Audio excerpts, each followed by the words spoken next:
Hey, first grade friends. So we have been working all week on using our plan for our narrative to tell a story from the perspective of you as a dog. So you sketched out your characters, your setting, everybody's setting is the park, and then you sketched out what is happening or the plot in the beginning, middle, and end. We've already drawn our pictures to show what happened in the beginning, middle, and end. And then yesterday, we used words in a sentence to write what happened in the beginning of our story. Here's what we wrote.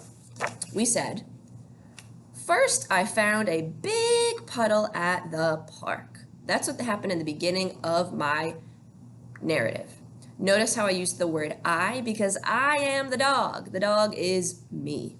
Now I'm ready to write my middle. In the middle of my story, according to my plan, I jump in the puddle and water splashes everywhere. So let's take a look at the middle. Here's my sketch of what happened. There's me, I'm the dog, and I'm inside the puddle and that water is splashing everywhere. You'll notice, just like with the beginning, we have a temporal word or a word that tells us the order that something's happening in. So for the beginning, we had first. For the middle, we have the word next. You could use next. You could say in the middle. You could say then. Since I already gave you next, I'm just going to rewrite it right below just to make sure my reader doesn't miss it. Next. And we use a comma after temporal words that tell us the order in which things happen. And now I need to write what happened in the middle. Well, next, I jumped in the puddle. Water splashed everywhere. I can write that. Let me draw in my lines to help me remember what I want to write. Next, I, two-finger space, jumped, two-finger space, in, I ran out of space, so I'm coming to my next line, the, two-finger space, puddle, and a period at the end of my sentence. I'll write my second sentence in a second. Next, I, because I am the dog. I'm speaking from the point of view or perspective of the dog. Next, I jumped. Well, I know that jump is a sight word. Jump. That's jump. But jumped, it already happened.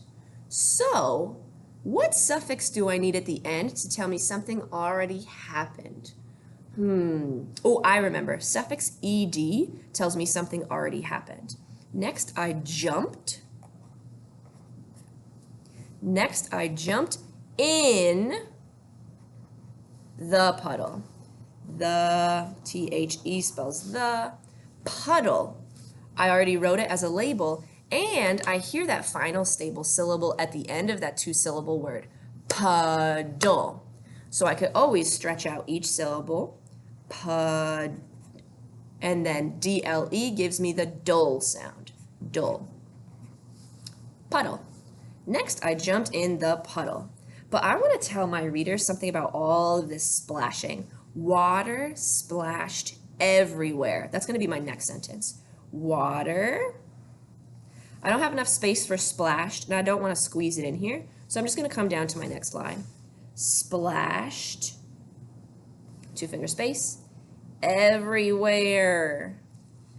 And I'm going to use an exclamation point because I'm emphasizing this to say water splashed everywhere. It was crazy.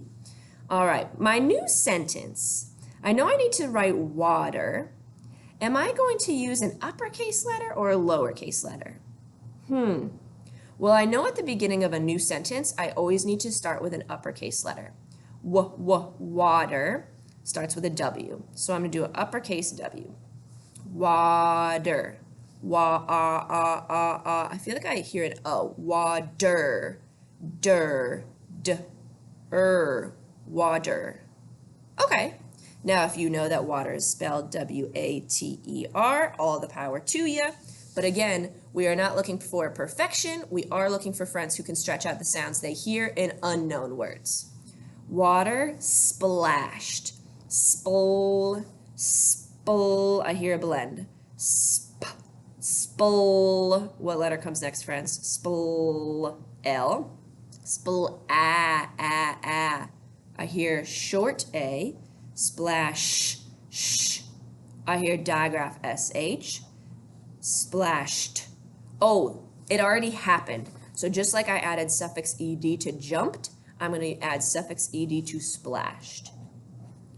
Water splashed everywhere. This is a sight word. It's probably on your sight word wall. E-V-E-R-Y. And this is what we call a compound word. Two words that could stand alone, but we squished together. Everywhere. W-H-E-R-E. Now let's go back and reread our middle to make sure it sounds right and makes sense. Next, I jumped in the puddle. Water splashed everywhere. It sounds right and makes sense, and it matches what I drew in my sketch. So now, friends, go ahead and get your middle and start writing your sentences to tell your narrative of what happens next.